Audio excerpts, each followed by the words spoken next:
Welcome back, everyone. We're well into the final hour of our program, and it's always a good day to have a discussion. And this morning, we have a great one lined up for you. But before we get into it, I want to ask my colleague, Caroline, if you had a chance to improve yourself, what sort of self-development or self-improvement would you say you would like the most? And you need to improve yourself every day, Always. right? I think what I reflect to myself that I do have high expectation in myself. I think since my upbringing, I felt like I am the eldest in the family, so my parents would think like, you're the leverage for your brother and sisters. I've always been very hard on myself, and I think as I grew mature, I tried to kind of just ease up, to kind of like pat yourself on the back if I meet with failures and whatnot, or maybe other people that I expect too much, that I would not have that expectation on them because everyone is very different than myself. True. Or even just setbacks, not even failures, right? Because these things do happen. Yes. Well, improving ourselves daily by focusing on our self-potential is quite essential, especially for those who want to continue to improve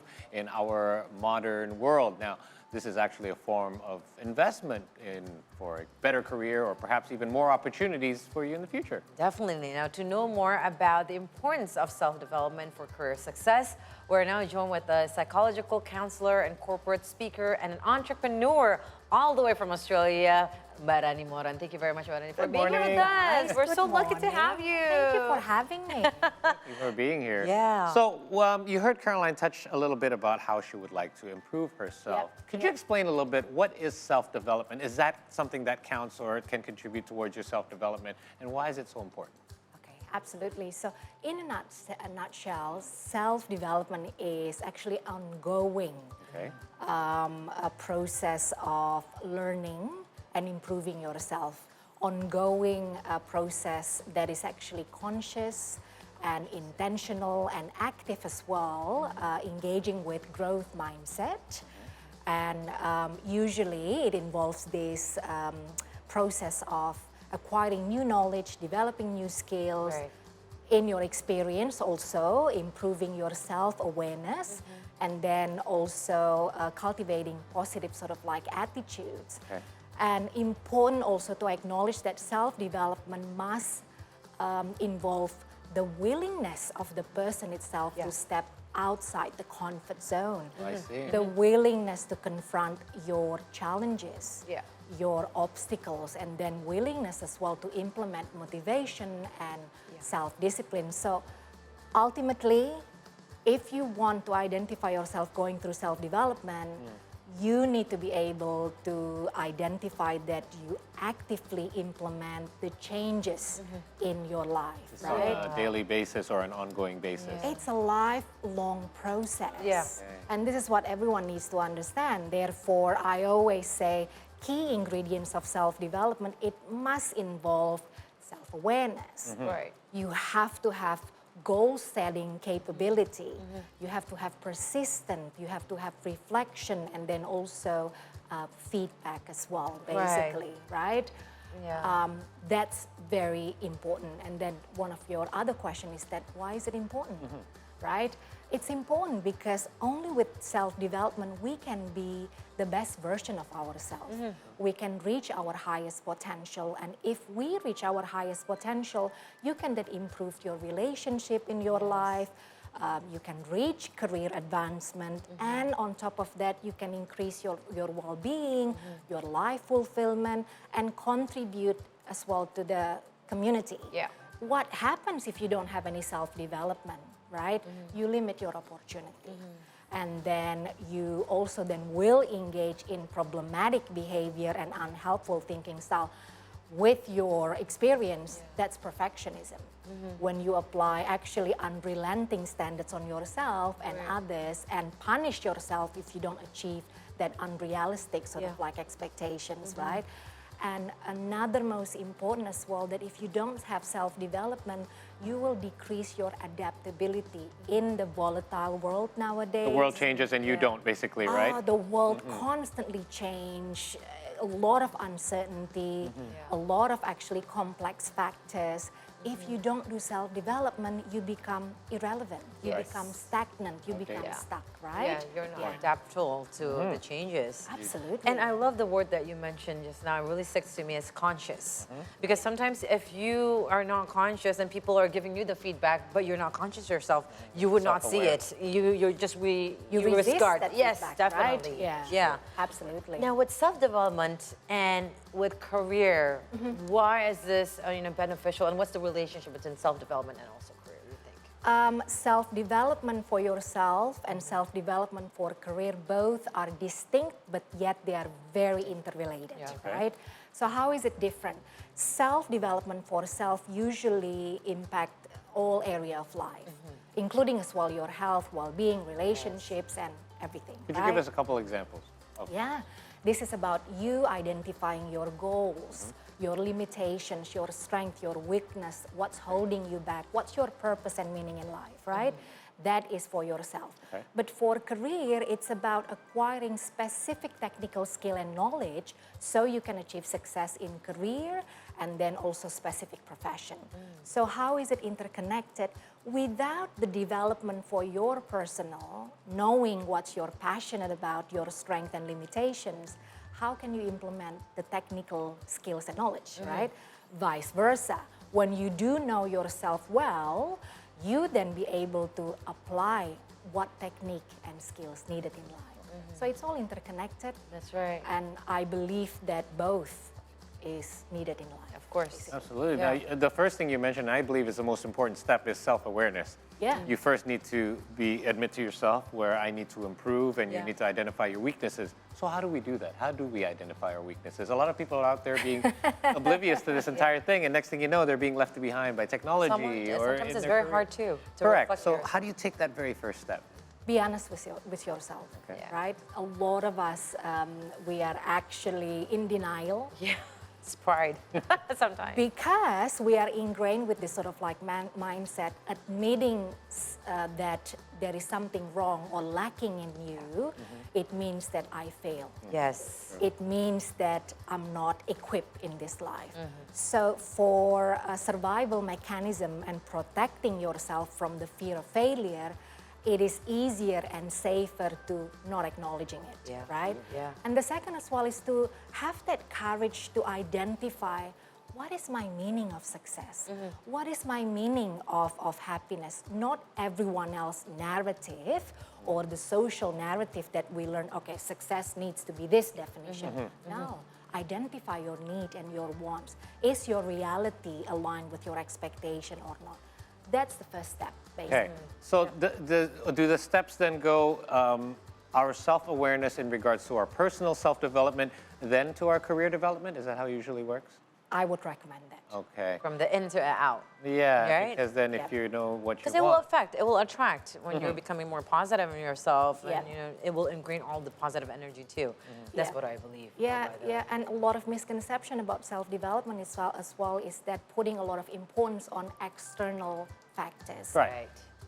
This is actually more internal and inward focus, right? And that is what self-development Right. is. For example, some people might just go out and take a course, a language course, Yeah, because they feel, yeah, hey, I need some yeah. self-development. I'm going to learn Spanish. Is that Right. really the right direction? You need Right. to kind of reflect Yeah. first, right? Yeah. Okay, got it. And what happened, Rany, if someone is trying to improve themselves, with this, self-development, and Yeah. then they go back to their habits, pre-self-development, right? Right. Sometimes we as humans, we make flaws and whatnot. It's like a course, roller of coaster course. ride and whatnot. How can we regain back to the right course? And this is why it's important for me to emphasize that self-development process is not linear. You will be confronted with the feeling of stuck, the feeling of stagnant, and also relapse, and that is normal. Yeah. Okay. I would strongly inform with people that self-development is actually 360 degrees circle. Yeah. Right. Because our role and stage of life evolving all the time, right? And that's why we need to constantly reevaluate, Right. reflect, and I don't like to call it self-development. I want to challenge people more by calling it self-transformation, actually. Transformation. Because it involves remodeling Yeah. of how you build the relationship with yourself, Yes. your career, Right. and others. Yeah. And that's why I say the step is about, number one, deconstructing. You have to look at what is holding you back. Yeah. What's your challenges? What's the disruptions in your life, right? And after that, then you will be able to go through that rebirth process. Yeah. Where you can then embrace, is my reality aligned with my expectation or need and want? Then you can go through that rebuild sort of like phase where you focus, what is it that I need at the moment right now, Right. right? And then also then learning from the past mistakes. And the last one is then you upgrade yourself. Definitely. I love that term, Right. though, self-transformation, especially during pandemic really helps, I Yes. think. Yeah, a lot This of people 2.5 did a years, lot of right. reflection, a lot of Yes. And you see a lot of people change their career. Yes. They were in 9 to 5, you know, they're on corporate, now they become, you know, entrepreneur. Yep, Or they're becoming yogini, you know, they're more in like well-being and whatnot. Something that I would never realize that that person would do that. Right. I would thought you would be the lady boss or become the bosses and whatnot, but like they're happy to where they are right now. Self-transformation. And that's why to develop is to take risk, to be Yes. outside of your comfort zone, to push yourself beyond your current limitations, right? And to be able to learn from your mistakes by trying new things. And yes, during the pandemic, people do a lot of self-reflection, Yeah. but then do you change? A lot of self-reflection without taking an action, Yes. it's not going anywhere. You mentioned like those are some of the cases that we saw, but a lot of people after, hey, we all got vaccinated and everything's back to normal, a lot of people went back to their Exactly. previous habits as well too, right? Absolutely. And then a lot of people wants to be success, but when I ask what's success, no one knows. Do you have a plan to achieve your success? Oh, no. So how can you achieve success? No wonder you feel stuck where you are at the Right. moment. That's why people have that relapse, engaging in the unhelpful thinking, problematic behavior, because they think it's actually a quick fix. Right. They think it's just like, okay, let's take some help, self-help resources, then I'm gonna be fine. One off, let's learn this skill. No, it's not. It's a lifelong process, and you have to hold yourself accountable Right. for every step. So seeing that you said this is a lifelong ongoing process, and you mentioned needs. Your needs change all the time. Like our needs continue to grow and we continue to have to adapt. Yeah. So how often should we kind of self-assess ourselves and our needs and where our self-development goals have come and Yeah. whether or not anything needs to be adjusted or changed? Yeah. The compass and then indication is yourself. You are the expert of your own life and then your experience. So when you feel that, oh, the effort that I'm putting is not measured with the outcome, that's when you need to self-reflect. Okay. What's holding you back? What went wrong here, right? Yeah. Is my expectation unrealistic here, right? And maybe my expectation is what's holding me back. And then when you feel that you don't have actually the result of whatever it is effort that you are doing at the moment, or when you feel unfulfilled or dissatisfied, that's when you do have to have self-reflection. So the compass is really use your feeling, use your intuition, and then measure that result, right? Yeah. That's why goals. It's always important. Right. You got to have a specific goal. You got to be able to measure that. When do you want to achieve? And then how can you say that, okay, I'm not engaging in that problematic behavior as well. How can I see myself? What would other people actually say about me? Right. Right? That's a good question, by the way. I wish we had Yeah. this, like when we were younger, when we were getting ready, post-secondary, getting ready for our careers. Right. We didn't have any of this. What we were trained back then was go to school for what you want to do. Right. And then make sure you try to get a job within that field because that's what you went to school for 4 years Right. for, post-secondary. Yeah. Yes. Whereas nowadays, we're trying to teach our young ones to like, keep your options open. Right. The world is constantly changing. We don't know if what you're studying now will be relevant in 5 or 10 years when you're actually done school. So, I ask on behalf of both of us, we all have young ones Yeah, here.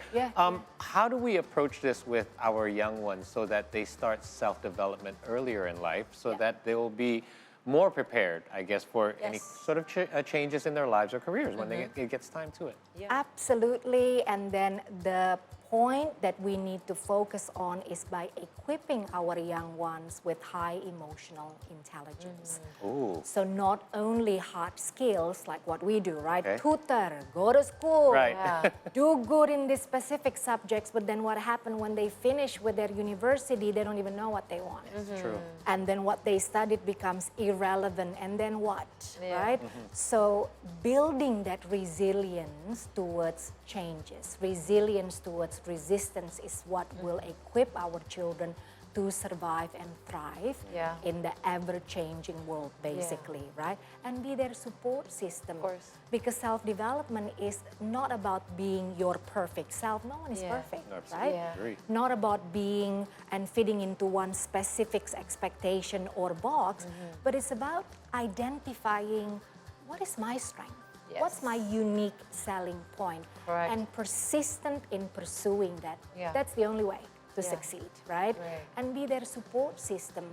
Don't judge your children when they make mistake, Yes. right? Because only by making mistake you learn something. How do we learn to ride bicycle? You can't just sit on the fall down bicycle first. and then boom, go, Right. right? You have to fall down. Yeah. How do you learn to read making Yeah. mistake? And that's what we forget, Yeah. right? And they need to have that capacity. They need to also be able to network, tap into their current resource as well. Yeah. And this is the misconception with the young ones, right? They focus only on developing the skill. But it's more than that. Exactly. It's more complex than that. I like that. Yes. Make sure that you're emotionally. Definitely. And I think I'm very quite happy that we were brought up by our parents who are baby boomers because they gave us a lot of challenges. And that's why throughout life, when we meet challenges, we won't be like, like Good a point. pickle in a jar. Toughen We're us like, up. yeah, we're very tough. And nowadays, with, kids they're put everything on their plate. It seems like they don't have that strive to challenge themselves. Overwhelmed. Exactly. Yeah. Hopefully we have more time with you, Rany. I mean, this time that we have so limited, but we're sure we're going to be connected again with you. I'm sure. In our Thank future. you, guys. Been very so much insightful. for Thank you so having much us. for this. Thank you. Thank you. Thanks, everyone. And that was Rany Moran right here in our studio. We hope that we're going to see her again in the future in the studio or maybe online because she does live in Sydney. Or we can go to Australia. I would love Why to visit. not? Yes, please. I want to go to Please. the Opera House. Anyways, we're going to take a short break right now, but when we return, we'll bring you a recap of today's top stories from our previous segment. So keep a log right here on the C Morning Show, only on C Today.